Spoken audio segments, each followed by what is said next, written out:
What's up, Facebook? It's your girl Deanna, your face stylist. And I'm here with my little assistant MJ. We were supposed to go live at 12:45, but he had other plans. And we had to get my little baby fed. But I still wanted to come on time, as close as on time as possible, to talk to you guys a little bit about the do's and don'ts of at-home lock maintenance.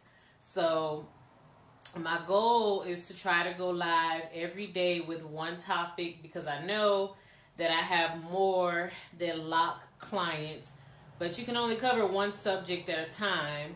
But if you are watching the live right now and you have questions about your particular hair situation, feel free to chime in and I'll be happy to answer that question for you. Okay. So just in case you guys was wondering, I did my makeup today. And if you don't know, I love Mary Kay products. That's what I use. And I'm also a Mary Kay distributor. So if you know anybody that is looking to try out a new skincare regimen, or if they want some of this apple berry lipstick that I've got on, then tell them to reach out to me so we can get that set up. So anyway, let's get right into it. The do's and don'ts of at-home lock maintenance. So I'll start with starter locks. So unfortunately right now we are all quarantined at home, and so it's meaning that clients are having to take care of their own hair, which may be something that you might have been educated on, or you may have just been like, hey, you know what, I don't have to worry about it because my stylist does my hair for me. Well, now everybody's got to do their own hair for now, okay? So, like I said, we'll start with starter locks. So if you have starter locks, the starter locks that I'm referring to are the ones where your natural hair texture is taken and either twisted, maybe double strand twisted, or coiled with an actual comb, so that your natural hair texture will allow the hair to set, and then it will eventually lock up. So what happens in the beginning stages is that sometimes you may have some hair on the edges around the perimeter and stuff that may want to come loose. So the easiest way to take care of that would be to first of all, wrap your hair up at night. You should be using a satin or a silk scarf of some sort to wrap your hair up at night. That's going to protect your hair from losing any moisture. And if you have a satin or a silk pillowcase, then when you wrap your hair up at night, it'll kind of keep the wrap from coming off, because your satin or silk hair wrap is going to slide back and forth across that satin or silk pillowcase, so that you don't have to worry about your head wrap coming off. The best thing to wrap your hair up with when you have starter locks is going to be a do-rag. Most of the time, do-rags are not satin or silk.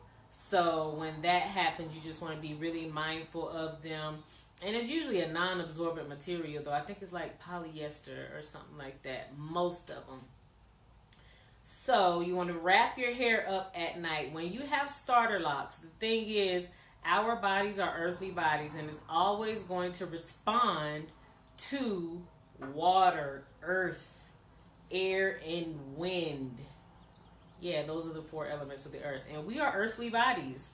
So when you sweat, when your hair gets wet, when it's in the heat and it's in the rain and all of that stuff, your hair and your skin, your body always reacts to it. So that means even when you get in the shower, you need to be wrapping up your locks. This is going to go for like regular retwist locks as well, and even those that are interlocking, because if your hair is nice and neat and then you allow the steam and the water to get to it, then your hair, of course, is going to swell up. I won't get into the hydrogen bonds and all of that and why that is the case, because I don't want to get too technical.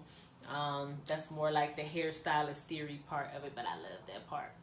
So make sure that you keep your hair from getting wet. If you're going to go work out, the best thing that you can do for your locks is to wear a cotton bandana, because cotton is an absorbent material. So I feel like whenever you're going to go work out, you're going running, or you know you're going to be sweating, or in a humid area, then I feel like it is safe to then wear a cotton bandana on your head, because that cotton is going to absorb some of that sweat and stuff from your hair. Now the thing is, when you go working out, you are gonna sweat, and then you're gonna secrete all this stuff and salt and all these impurities from your body, and it's gonna sit on your hair and it's gonna sit on your scalp. So after a day or two, maybe 3 or 4, your scalp and skin and hair would be fine, but after a while it's gonna start to smell. So the main thing to understand is that it is not the sweat actually that kind of makes your hair and stuff smell funky, unless you just have a super poor diet and really bad hygiene. But it's not usually the sweat. It is the stuff that lives on us and their excrement.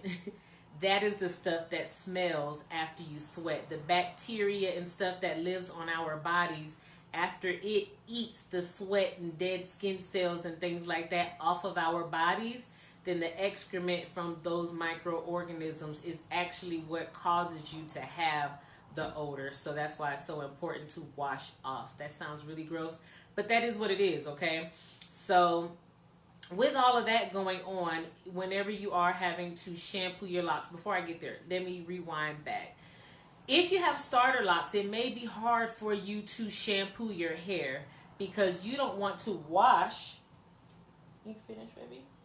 You don't want to wash your locks out, okay? So that means when you're shampooing your locks, you want to use what I like to call tepid water.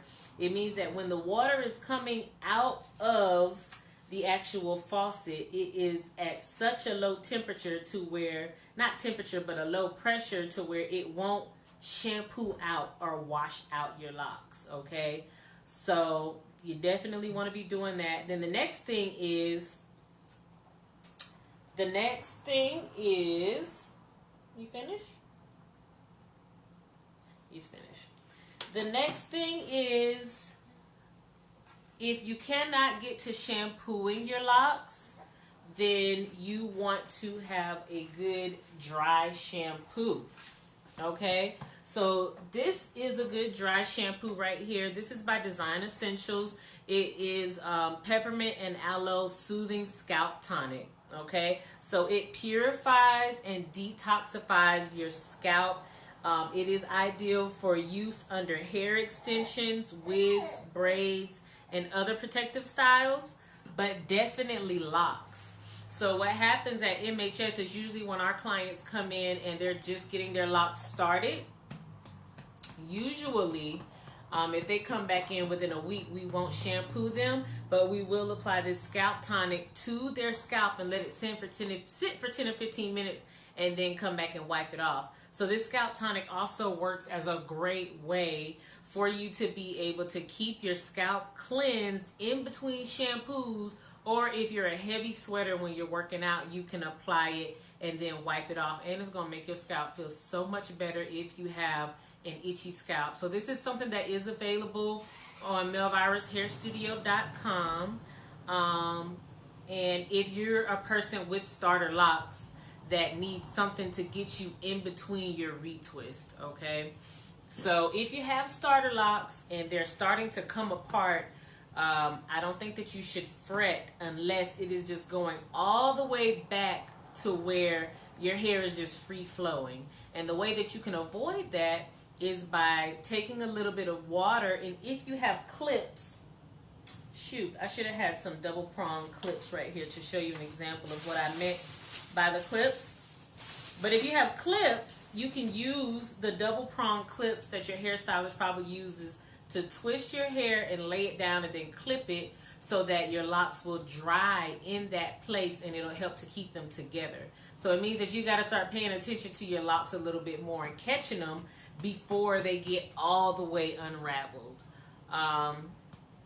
Another thing about your starter locks is that if you are going to shampoo them, you can't take it anymore. You don't want no scalp tonic, and you do not want to baby your scalp up until it's time for a shampoo, because maybe it's been 4 weeks since your last retwist and you can't get into the salon right now. A great thing that you can use is a starter shampoo. So a starter shampoo, let me grab the starter shampoo for you and show it to you. Great, it's right where I can reach it. Awesome. This is the starter shampoo right here. This starter shampoo was designed by Sister Locs, for ladies that have sister locks, but it is an awesome clarifying shampoo. And what this shampoo does is it changes the pH of your hair so that your cuticles will lift once you shampoo with it. And once those cuticles lift, it encourages your hair to tangle together quicker. Okay? So if you have to shampoo your hair, you want a shampoo that is similar to that, or that one, something that's going to encourage your hair to lock up. Because if you have starter locks and you shampoo your hair with a shampoo that is groomed or put together or created to make hair feel smooth and moisturized and bouncy and all of that, then you're going against your lock journey, because we want the hair to tangle up. And dry hair mats, as well as hair that has the cuticles that's kind of lifted already, and that's why you'll have some people that have Caucasian or straight textured hair, they will go and get a chemical process like a perm or an intense hair coloring session where they like super lighten their hair, and it damages their hair to the point that their porosity is just horrible and their cuticles are like up. You know, for hairstylists know what I'm talking about. So it encourages their hair to tangle up. So when they want to get locks like black people, then they do something to over process their hair to make their cuticles stand up so that they will stay permanently up and locked together. Well, if you have African textured hair or any textured hair and you want to encourage your locks to lock up quicker, then you want to get you a starter shampoo or a pH changing shampoo. You could even use, no, I'm not going to say dish detergent, because dish detergent actually evens out the porosity of your hair. And I was just thinking that because dish detergent, if you have a relaxer and you need to balance back out the pH of your hair after putting a chemical in it, you could take dish detergent and put it in your hair. That's not advisable, but if you don't have anything, that's a quick little trick for you. So if you have to use a shampoo, that's what you should be using on your starter locks, so that you're encouraging them to lock up.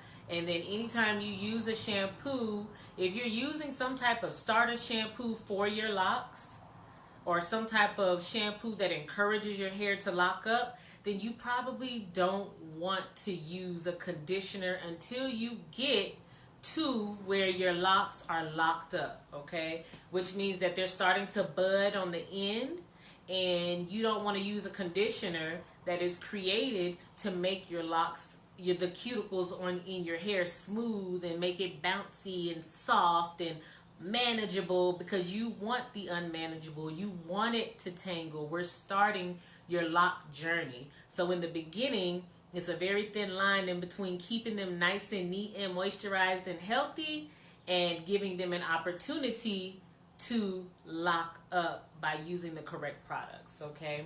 So I don't want to make this video extra long, so I'll keep it with that information on starter locks. So just to recap everything, you need to wrap your hair up. You need to avoid moisture when possible, because we don't want that hair to absorb that water and then revert back to what it wanted to do. Because what happens is that hair is going to absorb the water, and then as it dries, it's going to try to revert back to what it's used to doing, which is being free-flowing hair usually.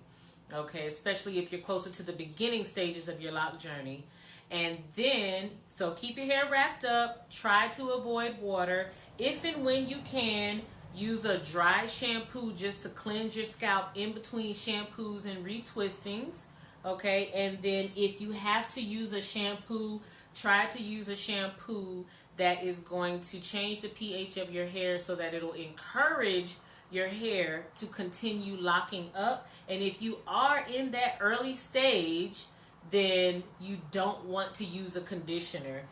You're probably still going to be worried about your scalp flaking up, and maybe you have more of a dry scalp. Then that means that you'll want to get you a nice lightweight oil to work through on your scalp. And if you have to twist your hair, get you some prong clips and twist your hair down the way that you would like it to set, and make sure that the hair dries completely like that. Okay, so that's all I've got today. This video was gonna be just about locks in general, but it's just so much information, like with wherever you're at in your lock journey. I know there's some locticians that believe there are no stages to locking your hair, and there are some that believe that there are stages. I believe that there are stages, whether we label them or not, who cares? There's one point where your hair isn't locking and it's coiled, and then there's another stage where your hair begins to get little masses within it where it is starting to lock,